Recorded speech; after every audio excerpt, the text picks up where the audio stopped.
Hi guys, this is Sarah with SarahleeCrochet&Fabrics, and I am just coming to you guys with another project I am currently working on.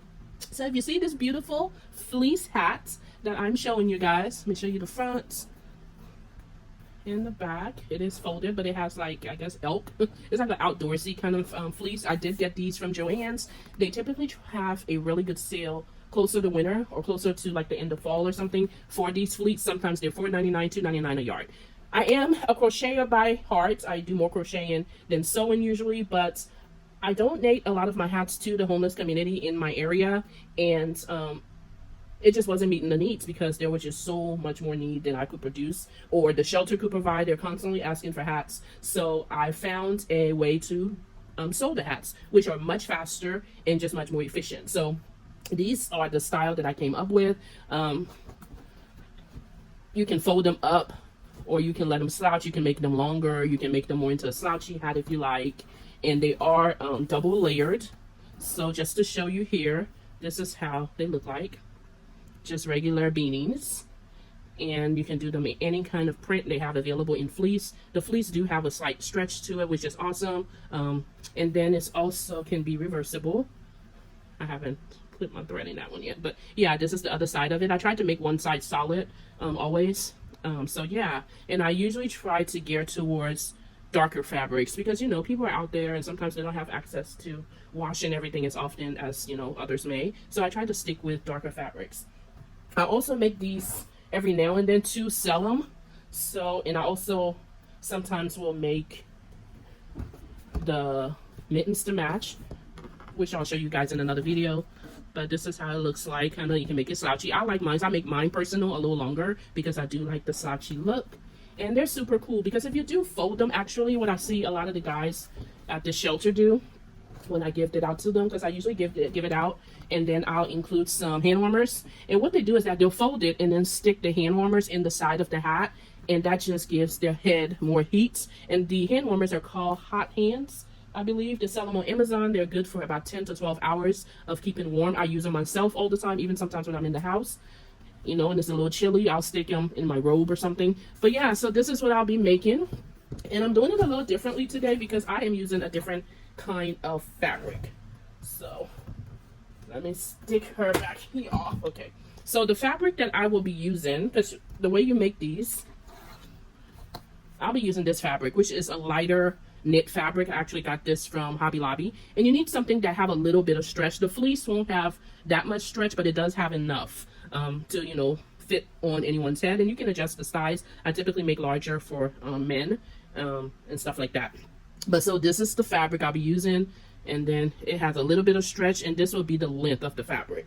So this will be the part going up without, that doesn't have as much stretch, and then the part with the stretch will be the width of the hat. So you want to make the part that's the width, you want to use the stretch going in that direction. Okay guys, so let me try to work this out with a very small space, if you can see.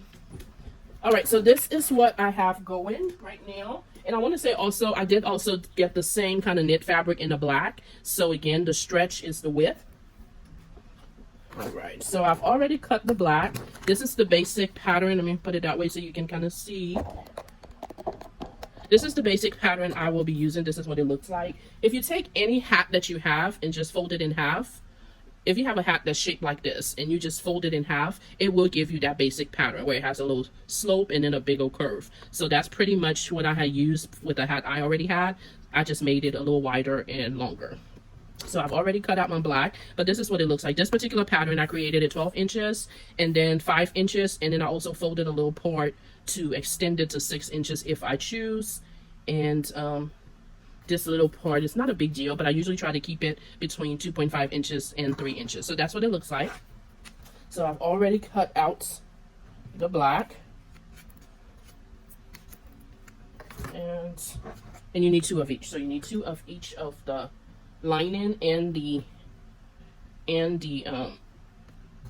outside fabric, whichever one. So what I'm doing here is just going to fold the fabric, knowing that the stretch is here, so no big deal there. And then I'm going to fold it again, so I can just cut out both at once. You can do whatever works for you, but this is very forgiving, So if I'm a little off, it's not going to be a massive deal. Okay, so I'm just going to take one of this pattern here that I've already cut out, put it on edge, and I just cut away.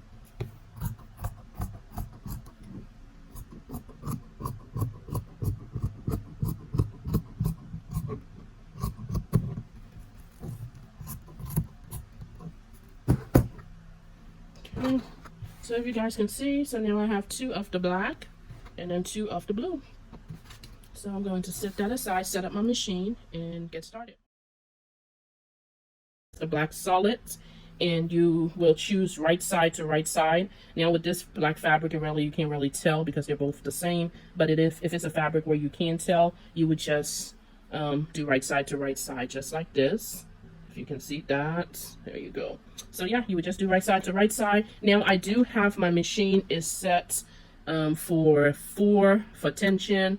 I have the width because I will be using my zigzag throughout this. It just allows a stretch for these hats, and I have that set at 1, and then my zigzag chosen. So that's what I like for this particular hat. You can use a serger, that'll be fantastic. I actually have a serger, but I'm going to do it on a regular sewing machine to show that you can do it, so you can still make these hats for family, friends, or donation, even if you don't have a serger. Okay, so I just go ahead and get that here.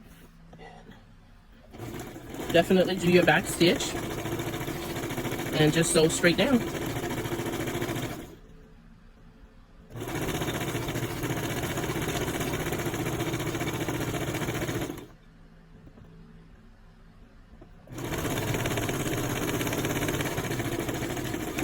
And do your back stitch at the ends. I'm going to grab my other one here and do it with the right side facing right side again. As you can see here, so we're just putting right side facing right side, corner to corner. And then I'm just going to proceed with sewing.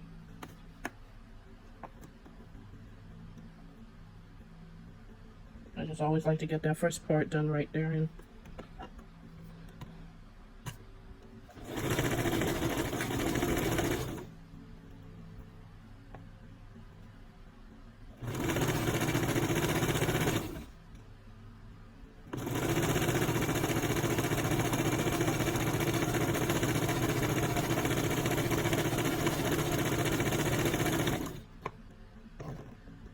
And then if anything got a little away from you because it's a stretch fabric, at the end you can just kind of stretch it to make the corners match, and then do your back stitch. Okay. Okay, so right now this is what we have right here. Now I'm going to go ahead and use my pinking shears and clip the ends of this. I haven't had issues with any fraying on the fleece or this fabric, so it's not necessary. I think I just do it sometimes out of habit. But again, if you have a serger, you will not even have to worry about that. But yeah, I've used my serger a couple of times. I'm still kind of nervous about it, especially changing the thread. So right now, well, I was able to do it. Wasn't that big of a deal, but it is a little bit of a process. So right now I have white thread in it, and I needed to use black for this, so I just decided that it was a good opportunity. So this is what it looks like right now. It's just like a long little tunnel, if you can see that. And so what we'll do now is match them all. Oh, nope, I'm lying. Okay, so after we do that, we'll go back on the wrong side, so where we have the stitches. We'll go ahead and put this together like that. You can see right here. And then this little part, we will sew right around it. And when you sew this part, I suggest you do it like a little curve. So just go down a little bit and kind of do a curve and do that. You can do it straight, but I just like to do a little curve on it. And you will do it to all of the all of the parts that have it. So it'll be 4 times you do it right here, and then you'll go to the end fabric of this one and do the same, where you'll sew this little part, and then you'll do it to the other part. So let me go ahead and do that. And I'm just going to keep it on the zigzag stitch, just because. When I make these, I like to do it in an assembly line, so I don't like to change too much. And then I'll just pick up the other end here, put that together, keep on sewing, not even cutting the threads. But I will do a back stitch, beginning and ends. Pick up my other piece here, go to the wrong side, fold in that.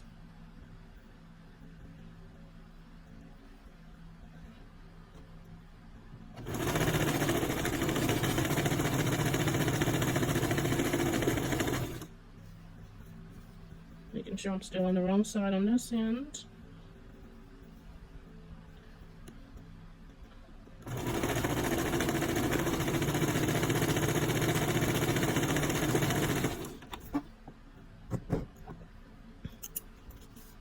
Okay, so when I pull it off, I still have all of these threads connected. So let me go ahead and separate. All right, so what we have here, this is what it looks like. And then again, I'm just going to cut a little bit of excess there.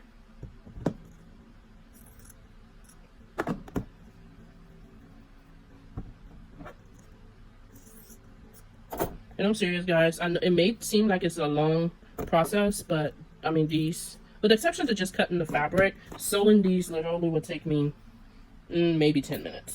Maybe 10 minutes. Okay, so this is what we have here so far. And so now we will go ahead and attach this right side to right side, matching prints to matching prints. And what that looks like is that we have both sides like this, and then we will just match the top of each stitch. So I like to make sure that part matches. And then I will usually stick a clip in that. And then I make sure that the sides, right side to right side, they're matching right on the seam there.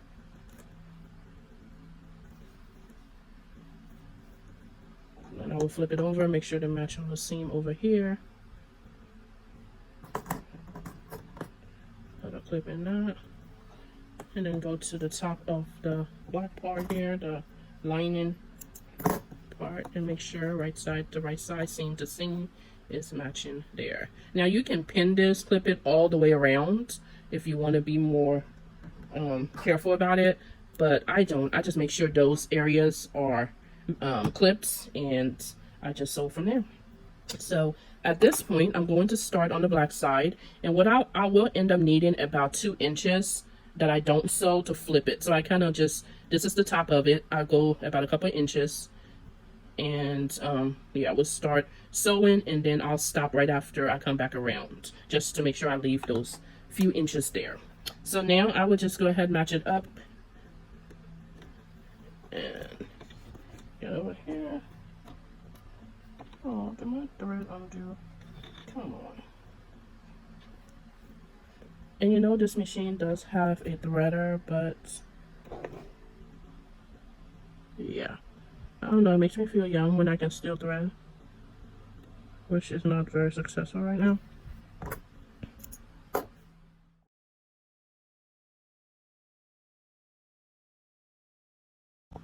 Okay, so 45 hours later, no. I just have to move the machine closer to me, so yeah, but it was a little bit of a struggle. Okay, so starting to sew. Get that in there. And we will just sew all the way around. I do about a 1/4 seam allowance. And I do, of course, still have it on zigzag. I leave that on there the entire project. Back stitch. And just go all the way around.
Okay, so we're almost where we started, and I'm doing the back stitch. You know, I'm going to get a little bit closer. There we go. All right, so cut these stragglers before I forget about them.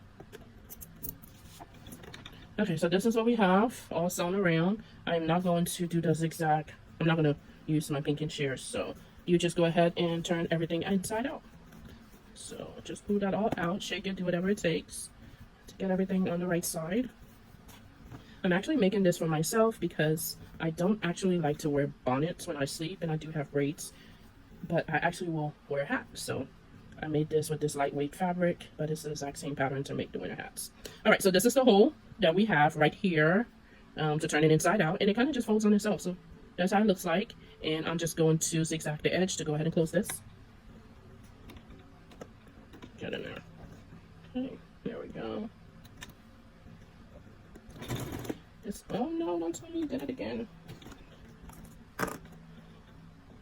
A lovely lady on TikTok reminded, I was watching her video, and she said sometimes when that needle keep popping up, like when the thread keep coming out, you have to have your needle in the fabric before you start sewing. Usually that stops it, but yeah. So aren't you guys proud of me? Did you see how quickly I threaded that? My eyes are not that bad yet. Come on. Okay. So go ahead and put the needle in there.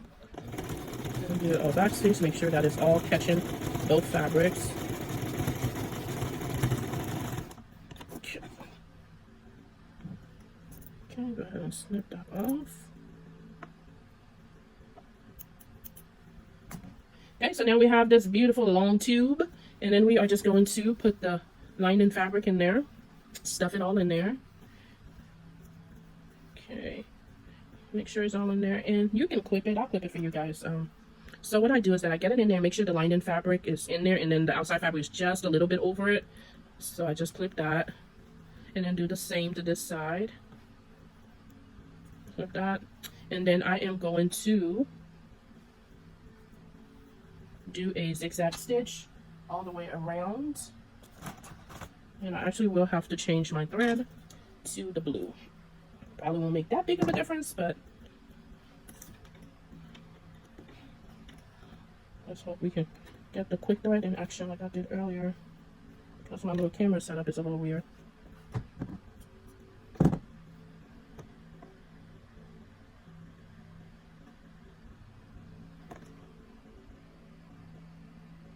Come on, machine, don't shame me.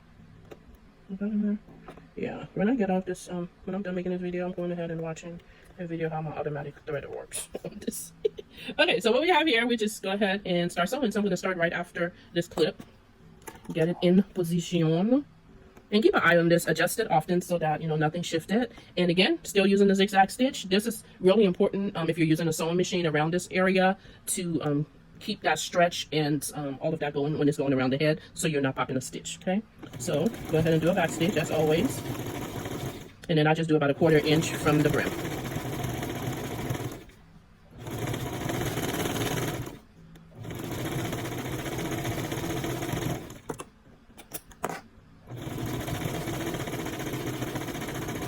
And I usually go a little slow around this corner because it does have a little bulk of fabric, because I do not want to break a needle.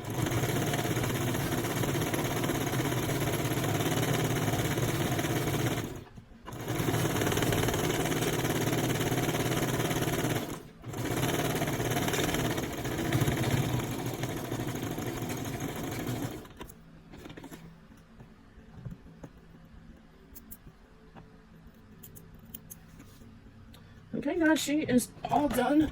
Let me show you guys right here on this mannequin.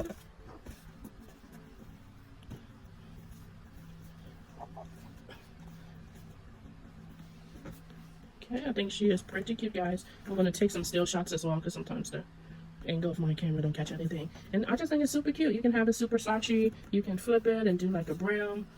And let me put, I like to put my seams when I wear it on each side. That's just me. But yeah, you can do it lots of ways. But I get some pictures in how I wear it. And yeah, you have a simple, great hat. You can use for donation. You can make it for yourself, your friends, your family. You would just typically measure, just to show you guys the pattern. So if you're making for a child and their head circumference is a 14, so you would just usually decrease this. So 14, you would decrease this to about a 3.5, because remember, you're making This is just half. So yeah, you would do this like a 3.5, and then you can also decrease the length of the hat. So yeah, this is completely alternate. If you have somebody also who have really big hair, or you know, people who have big heads, you can adjust this so that they can also have a hat. But anyway, guys, thank you so much for watching. Let me know what you think, and I do apologize about my low setup. I'm still working on it, but you all have a great day.